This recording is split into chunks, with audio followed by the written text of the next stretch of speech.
안녕하세요, 청취자 여러분. 저는 30대를 한창 달리고 있는 여자로 최근에 알턴 일을 확 뽑아버린 사건을 겪고 속이 시원해져서 사연을 공유해보고자 이곳을 찾아왔습니다. 물론 여기에 올려진 사연 전부를 소개해 주시는 건 아니라는 걸 알고 있지만 그래도 제 사연이 여러분들께 소개가 된다면 뿌듯하기도 하고 재미있을 것 같기도 하네요. 사람이 참 대외적인 모습, 겉으로 꾸며진 것만 보고 판단하면 안 된다는 것을 이 나이 먹도록 실감하지 못하고 있다가 이제야 알게 되었습니다. 제가 얼마나 바보 같은 삶을 살아왔는지를 깨닫고 알에서 깨어나오게 되었는데 아직도 알 속에서 꿈틀거리는 사람들이 많다는 걸 알게 되어 이렇게 글을 올려봅니다. 저처럼 알 밖으로 나오는 게 무서우신 분들이 있다면 부디 제 사연을 들어주시고 두려움을 이기고 그 자리를 박차 나오시길 바랄 뿐이랍니다. 도대체 어떤 일을 겪었길래 이렇게 비장하게 말을 하나 싶으시죠? 지금부터 제 사이다 같은 사연 목구멍으로 꼴깍 넘기실 수 있도록 이야기를 시작하겠습니다. 끝까지 저와 함께 달려주시면서 마지막에 저에게 꼭 잘했다, 용감하다 한마디씩 해주신다면 더할 나위 없이 기쁠 것 같습니다. 그럼 저의 제정신 아닌 시댁, 다시 한번 엉덩이를 발로 차주고 싶은 그 가족들의 이야기를 시작해 보도록 하겠습니다. 저는 어릴 적부터 부족함 없이 하고 싶은 건 뭐든지 할 수 있게 해주시는 부모님 밑에서 자라 구김살 없어 오냐 오냐 예쁘다는 소리만 들으면서 자랐습니다. 부모님께서는 그 어떤 사랑보다 더 귀한 사랑을 주시면서 저의 몸도 마음도 다치지 않게 보살펴 주시면서 저를 키우셨습니다. 저희 집은 상당히 재력이 있는 집안이었기 때문에 어릴 때부터 저는 가지고 싶은 것과 하고 싶은 것들을 부족함 없이 채우며 건강하게 자랄 수 있었습니다.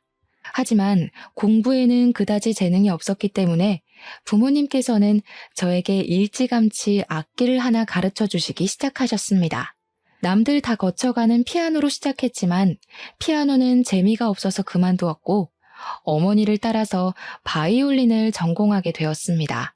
저희 어머니께서는 오랜 시간 바이올린을 연주하셨고 대학 강단에서 강의도 하셨던 재능이 출중한 분이셨기 때문에 저 또한 어머니를 따라 바이올리니스트가 되었습니다.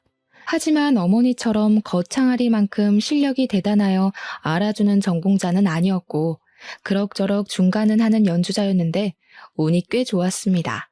제가 바이올린으로 엄청난 성공을 거두지 않아도 먹고 사는 데엔 문제가 없을 정도로 저희 집이 넉넉한 편이었거든요. 어머니네 집안이 대대로 부동산으로 부를 쌓아 오신 집안이었고 아버지께서는 국내 항공사의 임원직을 맡아 일을 하고 계셨기 때문이었습니다. 어머니의 집안에서는 평생 먹고 사는데 부족함이 없을 부를 쌓으셨기 때문에 저희 가족은 경제적인 여유로움에서 자유를 얻으며 살고 있었습니다. 저희 부모님의 걱정은 오로지 저 하나였는데 제가 사춘기를 지낸 이후부터 부모님께서는 세상에 월급쟁이만큼 안정적인 사람도 없다며 그런 남자를 만나라고 하셨습니다. 집으로 월급을 또박또박 가져다주는 직장에서 일을 하고 있는 사람을 만나라고요. 물론 부모님께서 말하는 직장이 평범한 기업은 아니긴 했지만요. 제가 대학을 졸업한 이후부터는 하루빨리 가정을 이뤄 평범하게 일상을 보내면서 살길 바라셨습니다. 제가 그렇게 모험적인 성격은 아님에도 불구하고 부모님 눈에는 평생 제가 어린아이로만 보이는지 든든한 남자를 만나서 부족함 없이 살길 바라셨습니다. 부모님의 등살에 저는 마치 결혼이 목표인 사람처럼 굴기 시작했고 제가 30살이 되자마자 선을 보러 다니기 시작했는데 마땅히 괜찮은 남자를 한 명도 만나지 못했습니다. 다들 하나같이 나이가 많거나 배가 나왔거나 머리숱이 많이 비었거나 나이가 비슷하면 성격에 문제가 있다거나 하는 불필요한 부분이 먼저 보이기 시작했습니다. 그러다 보니 선을 보러 다니는 것이 조금 지쳤고 제가 운명을 느낄 만한 사람은 이 세상에 존재하지 않는 건가 하는 생각까지 들게 되었습니다. 주위에서는 저에게 결혼정보업체에 가입을 해보라고 이야기를 하기도 하고 실제로 업체 측에서 가입 권유를 받기도 했었습니다. 하지만 그렇게까지 해서 돈을 써가며 남자를 만나고 싶다는 생각은 별로 들지 않더라고요. 선자리는 다 주변 지인분들께서 해주신 자리라 부담이 없기도 했고요. 결혼정보업체는 마치 저를 포장해서 선물 가게에 진열해 놓는 듯한 느낌이 들어서 별로 내키지가 않았습니다. 어머니께서 아는 사람들을 통해 선자리를 받는 게 오히려 인증 같은 것도 좀 더 확실히 되는 느낌이고 운명의 상대를 만나진 못했지만 희망을 걸고 있었습니다. 하지만 저는 30 중반이 막 넘어설 때까지도 괜찮은 사람을 만나지 못했고 제 친구들은 먼저 시집을 가 육아를 시작하게 되었습니다. 제가 눈이 높은 것도 아닌데 괜찮은 사람을 만나지 못하니 점점 자존감이 떨어졌고 친구들도 저에게 아무나 만나라는 식으로 이야기를 하더라고요. 동화 속 주인공도 아닌데 한눈에 반할 만큼 괜찮은 왕자님을 어디서 만나겠냐며 적당히 조건 보고 결혼을 하라는 소리를 들으니까 점점 그렇게 해야 하나 하는 굴레에 갇히게 되었습니다. 그러던 어느 날 어머니 지인분이 정말 괜찮은 사람이 있다고 한 번만 만나보라고 어머니를 통해서 자리를 마련해 주셨습니다. 그 자리에서 만나게 된 사람이 바로 제 남편이었는데 처음에는 남편의 인상이 강렬하고 선이 두꺼운 마초 같은 남자 이미지라서 호감이 가긴 했습니다. 저는 비리비리한 사람보다는 체격도 좋고 얼굴선이 굵어서 진하게 생긴 사람을 좋아했는데 남편이 딱 제 이상형에 가까운 얼굴을 가지고 있었거든요.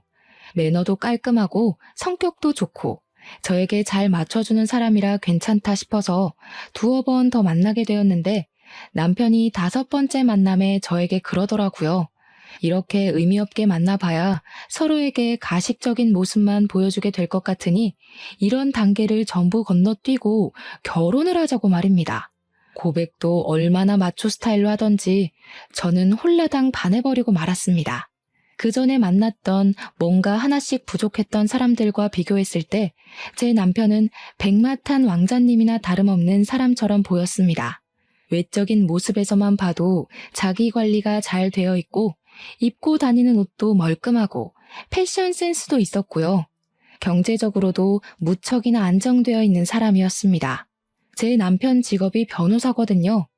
제가 만났던 그저 그런 회사에 다니는 사람들과는 비교가 되지 않는 직업이었습니다.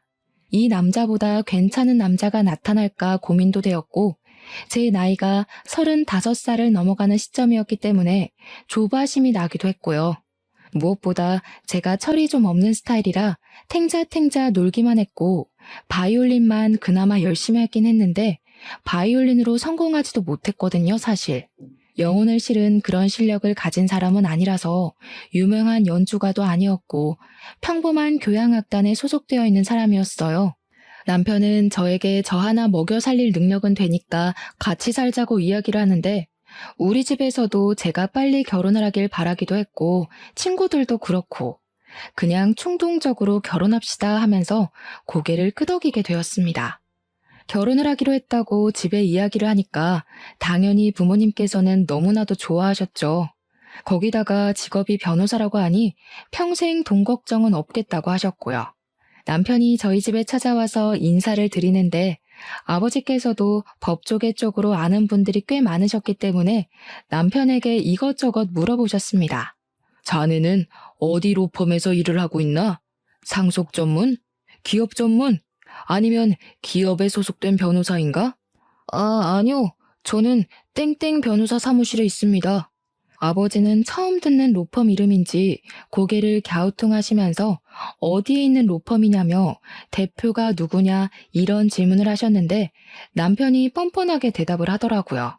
본인 대학 선배가 대표로 있는데 같이 하자고 해서 다른데 취업하기도 어렵고 그냥 거기 들어가서 사건이 들어오면 수입료 챙기면서 일을 하고 있다고 했습니다. 저도 남편이 변호사라는 것만 알고 있었지 한 달에 얼마를 버는지 얼만큼 일이 들어오는지까지는 모르고 있었기에 조금 놀랐죠. 남편은 거기서 말을 아끼지 않고 변호사들도 좋은 로펌에 가야 돈을 많이 버는데 자기는 그런 급은 아니라면서 며칠 동안 사건이 없는 날도 있어요 하면서 웃는 게 아니겠습니까? 그 말을 듣자마자 아버지의 표정이 상당히 미묘하게 구겨지는데 사건이 없으면 수임료도 없는 거니까 한마디로 무급이라는 소리를 하고 있는 게 아니겠습니까? 저는 남편이 너무 솔직하게 모든 걸 털어놔버린 바람에 놀라서 사례가 들리고 말았고 연신 기침을 뱉어야 했습니다. 그 이후에 상견례 자리를 가지게 되었는데 그 자리에서 이런저런 이야기를 나누다가 남편의 사무실에 사건이 없다는 이야기가 다시 한번 나오게 되었습니다. 남편은 부끄러움도 없는 건지 자신이 돈을 많이 벌지 못하는 변호사임을 계속 강조했고 부담스럽게 저희 집에 잘 부탁드린다는 이야기를 하더라고요. 아무래도 아버지께서 이리저리 아는 분들도 많으시고 국내 유명 항공사의 임원으로 계시니 콩고물이 떨어지기를 바라는 것 같았습니다. 저는 그 상견례 자리에서 그런 이야기가 나오는 것에 불편함을 느끼고 남편에게 조용히 그만하라는 식으로 이야기를 했는데 그걸 시모가 본 것 같았습니다. 시모가 눈을 뾰족하게 뜨면서 그 자리에서 저에게 핀잔 섞인 말투로 이야기를 하더라고요. 변호사 되는 게 뭐 쉬운 일인 줄 아니? 사건이 없으면 세상이 평화롭고 좋다는 뜻인 거지. 앉아서 악기만 다룬 애가 이 섬세한 직업을 뭘 알겠니? 악기를 다루는 일이 얼마나 섬세한 작업인데 우리 딸에게 그런 소리를 하십니까? 시모가 저를 꾸짖듯이 이야기를 하자 어머니께서 순간 발끈하셔서 시모에게 한 소리를 하셨습니다. 웃기게도 저를 잡아먹을 듯이 이야기하던 시모는 어머니께서 개입을 하자 바로 깨갱하시면서 서둘러 다른 주제로 말을 바꾸시더라고요. 어머니께서는 은근히 불편해하시고 시모는 눈치를 보는 상황이 지속되었지만 상견례 자리인 만큼 결혼에 대한 이야기를 나눠야 했기에 아버지와 시부는 조율을 하셨습니다. 결혼식은 어디서 할지, 손님이 몇 명이나 올지, 청첩장은 얼마나 찍을지, 그런 상투적인 이야기가 오가고 식사 자리가 마무리되었습니다. 끝까지 어머니께서는 불편해하셨고 시모는 우리 집이랑 사돈을 맺고 싶긴 했는지 그런 어머니의 비위를 맞추시더라고요. 집으로 돌아오는 길에 어머니께서는 악기하는 걸로 트집을 잡는 집안이랑은 사돈 맺기 싫다고 말을 하셨는데 아버지께서 그런 어머니를 진정시키셨어요. 옛날 사람들은 악기하는 걸 그렇게 볼 수 있다고 노동이 최고인 줄 아는 사람들이 있지 않냐면서 그냥 이해하자고 하셨습니다. 아무튼 구색 맞출 거 다 맞춰서 결혼을 했는데 저는 결혼을 하고 나서 저에게 그런 시월드가 열릴 것이라는 생각은 꿈에서도 해본 적이 없었습니다. 신혼여행을 다녀왔는데 남편에게 누나가 둘이 있었단 말입니다. 그러니까 저에게는 신우가 되는 사람들인데 상상보다 더 뻔뻔한 철면피들이었습니다. 저한테 절대로 자기네들은 신우집 같은 거 안 한다고 할 생각도 없다고 하더니 신혼여행 다녀오자마자 선물은 없냐고 저보다 봉투를 더 반기더라고요. 제가 혹시 몰라서 사놓은 선물을 드렸거든요. 면세점에서 사온 보디 제품이랑 립스틱을 드렸는데 엄청 실망한 얼굴로 저한테 이게 전부냐고 물어보더라고요. 그럼 뭐 제가 신우들 주려고 백이라도 사와야 했었나요? 하고 말을 하고 싶었지만 꾹 참고 그게 요즘 유행이래요 하면서 얼버무렸습니다. 신우들이 저한테 본인들 나이가 40을 넘겼는데 지금 유행 따지게 생겼냐면서 구시렁거리더라고요. 자기들 나이에는 비싼 게 최곤데 하면서 둘이 손발이 어찌나 척척 잘도 맞던지 저한테 뭐라 할 때만큼은 절친 같았습니다. 시자 노릇 같은 거 안 할 거라고 하더니 안 하기는 개뿔이죠. 그러더니 신우가 저한테 요즘 유행하는 애들이랑 거리가 먼 것 같은데 별걸 다 챙긴다고 하더라고요. 제가 왜요? 하고 물어보니까 손톱에 네일아트 같은 것도 하나도 안 한다면서 누가 요즘 그렇게 손톱을 바짝 깎냐고 하더라고요. 원래 악기하는 사람들은 손톱 기르면 안 되거든요. 그래서 악기를 해서 그렇다고 이야기를 했죠. 근데 시모가 싹 대화에 끼어들더라고요. 손톱에 그 번쩍이고 그런 거 안 발라서 얼마나 좋니? 매니큐어 같은 거 바르면 쌀알 씻다가 들어갈지도 모르고. 우리 아들이 그런 밥 먹으면 안 되지. 그 말 듣자마자 손톱에 매니큐어를 잔뜩 바르고 싶어지더라고요. 어쩜 말을 해도 저렇게 기분 나쁘게 말을 할 수 있는지 참. 아무튼 쎄한 기분을 안고 신혼생활을 시작했는데 남편이 변호사 사무실에 출근을 했다가 안 했다가 들쑥날쑥 일을 하더라고요. 저는 교향악단에 소속되어 있었기 때문에 일주일에 5번씩 연습실에 나가야 했는데 시간이 유동적인 편이긴 했거든요. 오전 10시부터 오후 4시까지 연습을 하러 나갔죠. 근데 변호사면 저보다 당연히 바빠야 정상인데 너무 집에서 놀고 있길래 일 안 나가냐고 물어봤더니 폰게임이나 하면서 대꾸를 하더라고요. 요즘 일이 없어서 파리만 날려. 우리 사무실 월세 못 내가지고 건물주가 문 닫아버렸잖아. 뭐 잠금 장치 걸어놨던데? 그래서 출근 못해. 저는 그 말에 너무 어이가 없어서 다시 한번 물어봤는데 돌아오는 대답은 똑같은 소리였습니다. 변호사 둘이서 일을 얼마나 안 하면 사건 수임이 들어오지 않아서 월세도 못 내고 쫓겨나 집에서 휴대폰 게임이나 하고 앉아있단 말입니까? 변호사씩이나 되어서 그런 일도 법으로 어떻게 못한다는 게 너무 바보 같고요. 물론 월세를 못 낸 게 저 사람이니까 뭐라고 해도 어쩔 수 없는 일이지만요. 진짜 빚 좋은 개살구라는 말이 딱 우리 남편에게 어울리는 말이지 않겠습니까? 저한테 슬쩍 눈치를 보면서 장인어른한테 말 좀 해주면 안 되나 하더라고요. 한마디로 월세를 우리 아버지 보고 대신 내달라고 부탁이라도 드리고 싶다는 소리였습니다. 월세를 내야 자기들도 사건 수임을 받지 않겠냐면서요. 결혼한 지 3개월밖에 되지 않았는데 돈 타령을 하니까 저도 너무 당황스러워서 아버지에게 말을 해야 하나 말아야 하나 고민을 하다가 부탁을 드렸습니다. 그러니까 아버지께서 화들짝 놀라시면서 월세를 못 낼 정도로 사건 수임이 안 되는 사무실이냐고 차라리 국선을 하라고 하지 하시는 거예요. 남편에게 이야기를 하니까 머리를 벅벅 긁으면서 국선도 나쁘진 않은데 인식이라는 게 있지 않겠냐고 말을 하더라고요. 국선 변호사 하면 약간 공짜 변호사 같은 느낌이 있잖아. 나중에 수임료도 후려치기 당한다고 뜬 소문도 많고. 당장 월세도 못 내는 주제에 이거저거 따지는 꼴이 한심해 죽겠더라고요.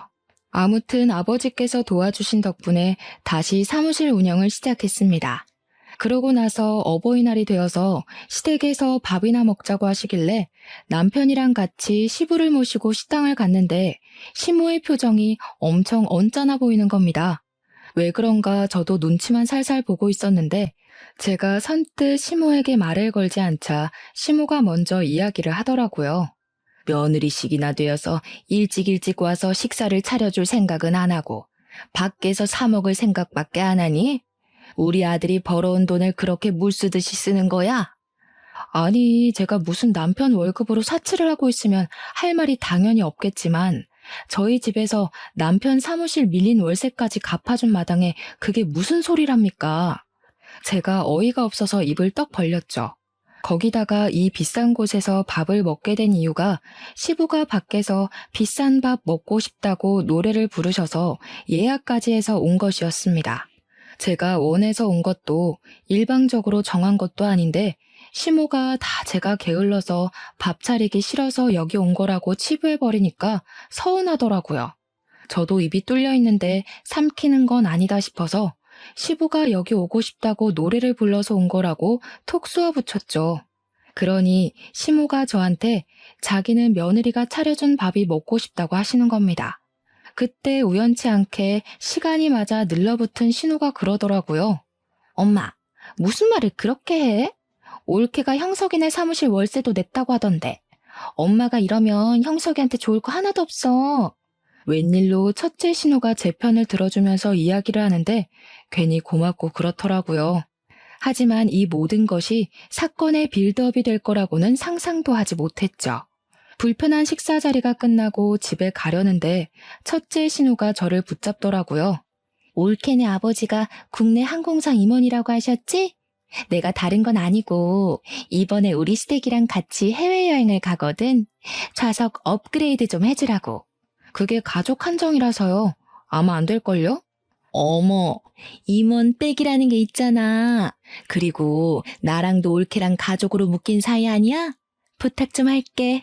전부 다 꿍꿍이가 있어서 제 편을 들어주는 척했던 것이었습니다. 저는 이건 아니다 싶어서 안 될 것 같다고 우리 아버지께서 부탁을 한다 해도 규정이라는 게 있다고 말을 했습니다. 보통 저 정도로 말을 하면 다들 포기를 하고 알겠다고 하는데 신우는 정말 끈질기게 말을 하더라고요. 그럼 어떡해? 내가 시댁에 이미 다 자랑해놓고 비즈니스 좌석에 모시겠다고 했는데. 그럼 올케가 사비 들여서 업그레이드 해줘. 나도 체면이라는 게 있는데 이게 다 올케 탓이잖아. 아니 신우, 이런 식으로 일방적으로 통보를 하는 법이 어디 있어요. 저한테 물어보고 하신 것도 아니고. 제가 왜 사비를 써서 신우 시댁 자리를 업그레이드 해드려요? 그러니까 신우가 저한테 애원을 하기 시작하는데 이미 시댁에 자랑 다 해놨다. 시부모는 비싼 좌석 타는 줄 안다. 자기 체면 좀 살려줘라. 온갖 말을 다 하더라고요. 때를 쓰고 박박 우기기도 하고 피곤해서 뿌리치고 가려고 하는데 식당 주차장에서 실랑이를 벌이고 있으니 시모가 다가오셨습니다. 너네 왜 그러냐고 무슨 일이냐고 하는데 신우가 선수를 쳐서 지한테 유리하게 이야기를 하는 게 아니겠습니까? 마치 제가 되는 걸 안 되는 것처럼 한 것 마냥요. 사돈 어른한테 비행기 좌석 업그레이드 좀 해달라고 부탁했더니 안 된다고 제가 단칼에 잘랐다고요. 아니, 앞뒤 사정 다 빼고 그렇게 이야기를 하면 어떡합니까? 그런 걸로 유세를 떠내 만회하는데 제가 어이가 없어서 이대로 넘어가면 호구 잡히겠다는 생각이 들었죠. 한 번이 어려운 거지 이런 부탁은 한 번 들어주면 두 번, 세 번 부탁하게 되기 마련이거든요. 제가 언제 유세를 떨었어요? 신우가 먼저 통보하듯이 저한테 말한 거잖아요. 이러시면 저도 곤란하죠. 그러니까 시모가 혀를 끌끌 차면서 임원이라고 우스대더니 이런 거 하나 못 해주는 거냐고 시댁 부탁이면 자다가도 일어나서 해줘야 하는 거 아니냐고 하더라고요. 그 말에 진짜 사상이 엿보이고 저희 집을 무시하는 처사라는 게 느껴져서 저도 발끈했습니다. 무슨 시댁이 갑이고 제가 을도 아닌데 제가 왜 그래야 해요? 부부는 평등한 관계예요, 어머님. 그러니까 시모가 제 등짝을 찰싹 소리가 나게 치더니 남자랑 여자랑 어떻게 같을 수가 있냐고 하는 게 아니겠습니까? 억울하면 남자로 태어나래요. 그걸 옆에서 지켜보는 남편은 꿀먹은 벙어리가 되어서 딴청이나 부리고 휴대폰이나 보고 있고요. 배신감까지 느껴지더라고요. 바짝 고개 숙이고 부탁을 해도 모자랄 판에 당당하게 나오니까 진짜 해주기 싫더라고요. 저는 이런 부탁 못 들어드립니다. 저희 아버지는 공정하게 회사 일을 하시는 분이에요. 회사에도 규율이라는 게 있습니다. 그럼 어떡해? 나 이미 시댁에 설레발이란 설레발은 다 쳐놨는데 돈도 없단 말이야. 제가 발을 동동 구르는 신우를 보고 남편 옆구리를 쿡 찌르니까 그제야 신우한테 미리미리 말을 해줬어야지 장인한테 부탁하기 어렵다고 하며 한마디 거들더라고요. 그러자 시모가 눈을 세모나게 뜨면서 장인어른이 그깟 월세 한번 내줬다고 눈치라도 주는 거냐면서 남편에게 다그치듯이 이야기를 하는데 가관이었습니다.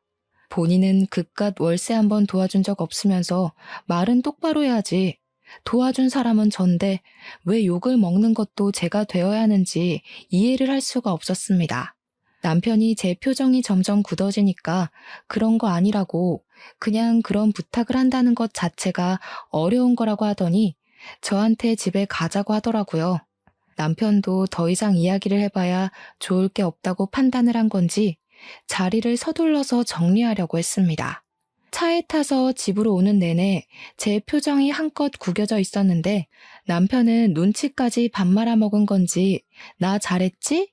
이러고 있더라고요. 그러면서 자기도 할 만큼 했으니까 저한테 아버지한테 부탁이라도 한번 해보라고 만약 비즈니스로 업그레이드 되면 서로 좋은 거 아니냐고 하더라고요. 저는 욕만 먹었는데 도대체 서로 좋은 거라는 소리는 어디서 나오는 건지 남편한테도 아버지께 그런 부탁드리는 거 눈치 보이고 싫다고 했더니 남편이 입을 다물더라고요. 그런데 며칠 뒤에 아버지에게 먼저 연락이 와서는 저에게 항공권 예약 번호를 알려달라고 하시는 게 아니겠습니까? 무슨 소리냐고 되물었더니 아버지가 그러시더라고요. 사위가 연락 와서는 신혼에 가족여행 가는 거 좌석 업그레이드 좀 해달라고 하던데? 그 정신 나간 인간이 저희 아버지께 자기가 연락을 해서 좌석을 업그레이드 해달라고 한 것이었습니다. 염치도 없게 말입니다. 제가 속상해 죽겠다고 아버지는 왜 그거 해주신다고 해가지고 나를 더 화나게 만드냐고 했더니 아버지께서 껄껄 웃으시는 겁니다. 좋은 게 좋은 거 아니겠냐고. 시댁 눈치 보는 거보다야 그냥 한번 해주는 게 낫다는 식으로 말씀을 하셨습니다. 결국에는 신우한테 항공권 예약 번호를 알려달라고 연락을 했더니 저한테 뭐라고 씨부리는지 아십니까? 어차피 이렇게 해줄 거면서 그때는 왜 기분 상하게 안 뜬다고 한 거야? 앞으로는 부탁하면 바로바로 좀 해줘. 알았지? 비행기 티켓을 그냥 취소시켜버릴까 고민을 하다가 신우 시부모로 보이는 사람 2좌석만 업그레이드를 해버렸습니다. 원래 직원 할인이니 업그레이드니 직계 가족만 가능한 거고 아버지 백으로 임의로 업그레이드하는 건데 그 식구들 전부 다 해줄 수는 없었습니다. 그러니까 여행에 다녀와서 신우가 저한테 쪽팔려 죽는 줄 알았다고 난리 법석을 떠는 게 아니겠습니까? 자기들도 당연히 비즈니스 좌석 해줄 줄 알고 한껏 으스댔는데 시부모 자리 2개만 해줄 수 있냐고 하면서 그렇게 안 받는데 올케 뒤끝 대박이라고 하더라고요. 해준 걸 감사하게 생각할 줄도 모르고 말입니다. 좌석값만 2배 차이가 나는데요. 그러면서 면세에서 제 선물 하나를 안 사온 거 있죠? 아니, 우리 아버지께서 좌석 업그레이드를 규정까지 어겨가며 해주신 건데 빈손이 말이나 되냐고요. 적어도 우리 아버지 선물로 양주 1병 정도는 사와야 하는 거 아니냐고 남편에게 불이 나게 따졌습니다. 그러니까 남편이 속 터지게 장인어른 부자잖아. 양주값이 한두 푼도 아닌데 부담됐나 봐 하는 거예요. 우리 아버지 덕분에 비행기 좌석값 절약했으면 당연히 그런 성의는 보여야 하는 거 아니냐고 했더니 지네 누나가 그럴 돈이 있었으면 돈 주고 비즈니스 끊고 가지 않았겠네요. 그러면서 장인어른도 치사하다고 누나 좌석까지 업그레이드 해주지 이러고 있는 거예요. 진짜 상식이라는 게 없는 사람인가 싶었습니다. 그 이후에는 한동안 또 조용하게 잘 지내고 있었습니다. 조용할 땐 그렇게 평화롭고 행복할 수가 없어요. 하지만 간혹 가다가 시모가 연락해서는 우리 아들 밥은 잘 챙겨주고 있는 거 맞냐? 빨래는 제대로 해주고 있냐? 옷은 꼭 다려줘라 할 때마다 속이 뒤집어지곤 했습니다. 꼭 끝에는 우리 아들이 무려 변호사씩이나 되는데 잘 모시고 살아라 하면서 끊으시거든요. 월세도 못 내는 변호사인데도요. 그렇게 결혼한 지 8개월 차가 되었을 때 차를 받게 되었습니다. 그 차가 무슨 차냐면요. 우리 아버지께서 남편이 국산 중고차를 타는 거 보고 이제 우리 집 식구가 됐고 변호사인데 결혼 선물로 차 한 대를 사주고 싶다고 하셔서 구매한 겁니다. 무려 외제차를 일시불로 턱하니 사서 주셨고 물론 명의는 제 명의지만 남편이 출퇴근할 때 타고 다니라면서 사주신 차였습니다. 차를 받았으니 보험을 가입하는데 제가 운전자 부부 특약을 넣으려고 했었거든요. 제 명의라서 보험자 명의는 저여야만 하고 남편이 타고 다닐 차니 부부 특약이 딱이다 생각했죠. 그런데 남편이 굳이 모든 운전자가 가능한 비싼 보험을 들으라고 하는 게 아니겠습니까? 이해가 안 가서 왜 그래야 하냐고 물어봤습니다. 아니, 내가 외제차를 결혼 선물로 받았다고 자랑을 했더니 우리 둘째 누나가 타보고 싶다고 난리를 치잖아. 우리 아빠가 사준 차를 왜 둘째 신우가 타보고 싶어 해? 그럼 조수석에 태워. 운전을 시킬 필요가 있어? 우리 누나 차 봤지? 엄청 오래된 경차잖아. 가끔 놀러 갈 때 기분 내고 싶다고 차 좀 빌려달라고 하길래 알겠다고 했거든. 이게 네 차야? 우리 아빠가 내 명의로 사준 차야. 너 출퇴근할 때 쓰라고 사준 차지만 내 명의 내 차라고. 그래, 말 잘했다. 장인어른이 나랑 결혼했다고 나 타라고 사준 차잖아. 나 타라고. 너 진짜 돈 가지고 사람 치졸하게 만드는 구석이 있다? 당신이야말로 너무한 거 아니야? 어떻게 새 차가 나오자마자 신우를 빌려준 애 만에 그런 소리를 할 수가 있어. 당신 출퇴근할 때 기살라고 사준 차라고. 신우들한테 빌려주지 말고 절대로 난 싫으니까 보험은 내가 알아서 들 거야. 알겠어? 저도 너무 화딱지가 나서 남편한테 소리를 지르면서 이야기를 했습니다. 그러고 나서 운전자 부부만 가능하게 보험을 넣고 몇 주간 별 탈 없이 시간을 잘 보냈단 말입니다. 하루는 어머니께서 차 구경도 하고 싶고 얼굴도 보고 싶으니까 근교에 있는 카페에 가자면서 주말에 연락을 하신 거예요. 저랑 남편이랑 둘 다 같이 나오라고 맛있는 거 먹고 기분도 내자고 하면서 시간 약속을 잡으시길래 남편한테 이야기를 했습니다. 어머니께서 나오라고 하니까 준비하라고 했더니 남편이 엄청나게 당황하면서 오늘? 지금? 당장? 갑자기 이러면 어떡해? 하는 겁니다. 왜 그러냐고 어차피 오늘 일정도 없고 집에서 그냥 놀고 먹는 거보다 밖에 나가서 바람 쐬는 게 좋지 않겠냐고 했더니 남편이 제 눈치를 보더라고요. 밖에 나가기 귀찮은데 그냥 쉬고 싶은데 하면서 문구적 거리는데 빨리 옷 입고 나오라고 차키 내놓으라고 시동 걸고 기다리겠다고 했습니다. 그러자 남편이 딴청을 부리기 시작하는데 느낌이 진짜 쎄하게 들더라고요.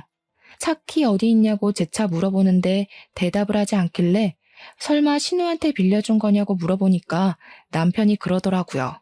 누나가 조카들이랑 조카 친구 가족이랑 놀러를 가는데 차 좀 빌려달라고 하는데 그럼 어떡해. 짐도 워낙 많고 또 경차라서 고속도로 달리기가 위험하다고 하는데 조카들 사고라도 나면 큰일이잖아. 네가 책임질 것도 아니고. 도대체 내가 책임을 왜 져야 하니? 그러면서 부부싸움을 제대로 하게 되었습니다. 너무 염치 없다. 보험은 어떻게 한 거냐? 왜 나한테 상의 한마디도 없이 그런 짓을 하는 거냐고, 나를 우습게 보는 거냐고 소리를 꽥꽥 지르면서요. 남편도 할 말이 없고 자기 자존심은 상하니까 저한테 친정 식구들을 만나든 말든 마음대로 하라면서 방문을 쾅 닫고 들어가는 게 아니겠습니까? 결국 저는 너무 짜증나서 아버지께 전화를 걸어서 저를 좀 데리러 와달라고 부탁을 드렸습니다. 제가 짜증나서 정신 나가겠다고 막 울어대니까 부모님이 저 데리고 드라이브를 시켜주셨어요. 그리고 그 자리에서 모든 이야기를 털어놓았습니다. 어머니께서는 정말 경우 없는 집안이 아닐 수가 없다면서 날이 갈수록 마음에 드는 구석이 없다고 화를 씩씩 내셨고 아버지는 아무 말씀도 없으셨습니다. 결혼한 지 1년도 채 되지 않은 시점에 이런 일이 생기니까 저도 너무 속상했습니다.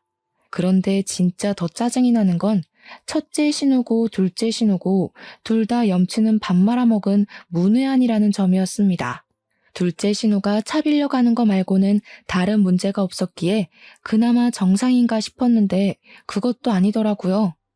둘째 신우가 시집을 제일 먼저 가서 딸이 하나 있었는데 그 시조카가 초등학교 3학년이었습니다. 저한테 악기를 배웠으면 좋겠다고 하면서 저에게 자기 딸이 잘하는 악기를 찾아달라는 게 아니겠습니까? 저만 해도 이것저것 다 배워보고 결정을 했던 거라 신우에게 이야기를 했더니 막무가내로 저에게 악기를 찾아달라고 생떼를 쓰더라고요. 시조카가 뭘 잘할지 제가 어떻게 알겠냐고 하면서 저도 바이올린 말고 다른 악기는 다룰 줄 모른다고 거절을 했더니 글쎄 저에게 교향악단에 한번 데려가 주래요. 거기 가면 악기 많지 않냐면서 한 번씩 해보면 찾을 수 있지 않겠냐는 겁니다. 진짜 쇼킹하죠? 다른 악단 사람들의 악기를 한 번씩 연주해보게 하면 어울리는 악기를 찾을 수 있지 않겠냐는 말이 너무 비상식적이고 무식하게 들렸습니다. 여기 계신 분들 다 프로이시고요. 자기 악기를 남의 손에 맡기는 일은 절대로 하지 않으세요. 그러니까 까다롭게들 군다면서 구시렁거리는데 그 정도는 상식 아닌가 싶더라고요. 뭐든 자기 손탄 물건은 남에게 빌려주지 않는 법이지 않겠습니까? 아무튼 악기를 배우고 싶다고 하길래 제가 그럼 바이올린을 배우겠다고 하면 직접 가르쳐 줄 수 있다고 하니까 저한테 쓰다 남은 악기 없냐고 하더라고요. 악기값이 비싸서 얼마나 배울지도 모르는데 돈 주고 사기가 아깝다고 그래서 제가 그냥 딱 잘라서 말을 했습니다. 돈 걱정하실 거면 악기는 하지 않는 게 좋겠다고요. 유지비에 레슨비에 악기값에 돈 엄청 깨지는 일이라고 말입니다. 그 이후에 돈이 많이 든다는 말에 오기가 생긴 건지 뭔지 저한테 음악 쪽 일을 시키고 싶은데 싸게 후려칠 수 있는 방법 좀 알려달라고 둘째 신우가 쪼아대고 첫째 신우는 둘째 신우만 차 빌려주냐고 본인들도 빌려달라고 닥달을 하고 거기다가 시모는 자기 아들이 왜 이리 말랐냐면서 변호사 마누라씩이나 됐으면 사건을 좀 턱턱 물어와야 하는 거 아니냐면서 제정신 아닌 소리를 아무렇지 않게 하더라고요. 결혼한 지 1년쯤 되었을 때 저는 빠질 데도 없는 살이 5kg나 빠져 있었습니다. 보다 못한 우리 어머니께서 이혼하고 다시 집으로 돌아오라고 하셨고요. 제가 교행 악단 정기 공연을 준비하는데 계속 전화해서 방해하고 일을 시키려고 하고 마음에 안 드는 티를 팍팍 내니까 너무 지쳐버린 거죠. 남편이 중재라도 하면 다행인데 계속 우리 가족한테 그것도 못해줘? 이 말만 반복하고요. 참는 자에게 복이 있다고 정말 제대로 기가 막히게 복수를 하면서 새 인생 찾아갈 기회가 생겼습니다. 저희 결혼 1주년 기념일쯤 시부모님 결혼 40주년이랑 겹치는 바람에 온 가족이 해외여행을 가자고 말이 나온 겁니다. 당연히 저에게 온 가족 좌석을 비즈니스로 업그레이드 해오라며 항공권 구매까지도 저에게 해달라고 하더라고요. 뿐만 아니라 호텔도 예약해라, 일정도 짜놔라.